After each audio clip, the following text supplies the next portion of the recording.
ఆసియాలోని అతిపెద్ద గిరిజన జాతరల్లో ఒకటిగా పేరొందిన నాగోబా జాతర వైభవంగా ప్రారంభమైంది. ఇది కేవలం ఒక ఉత్సవం మాత్రమే కాదు, తరతరాలుగా వస్తున్న ఆదివాసీల సంస్కృతి, సాంప్రదాయాలు, వారి జీవన వైవిధ్యానికి అద్దం పట్టే ఒక గొప్ప వేదిక. పుష్యమాసం ఆరంభంలో ఆకాశాన్ని నెలవంక కనిపించిన రెండవ రోజు నాగోబా దేవాలయంలో గోండులంతా హాజరై జరగాల్సిన కార్యక్రమాలపై చర్చిస్తారు.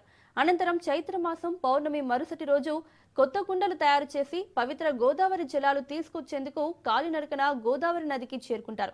ఇలా 70 కిలోమీటర్ల వరకు కాలినడకన వారం రోజుల పాటు ప్రయాణం చేసి జారి అనే కలశంలో పవిత్ర గోదావరి నీటితో పూజలు నిర్వహిస్తారు.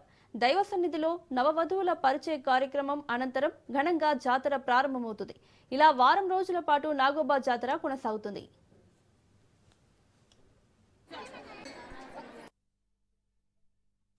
4 రోజుల కిందనే మర్రి చెట్టు దగ్గర రావడం జరిగింది. అక్కడ మన కుటుంబాలకు సంబంధించిన చనిపోయిన వాళ్ళ కర్మకాండ కార్యక్రమం నిర్వహిస్తారు. అక్కడ మొన్న జరిగింది, నిన్న వాళ్ళకు విశ్రాంతి ఉన్నది. ఈరోజు మరి అక్కడ మర్రి చెట్టు నుంచి ఈ పూజా కార్యక్రమానికి ఇప్పుడు రావడం జరిగింది. అంటే ఇప్పుడు మనకు 10-10:30 ఆ లోపల వస్తారు. అక్కడి నుంచి మనకు ఆడపడుచులతో అల్లుళ్ళతో తయారై ఇక్కడ వచ్చి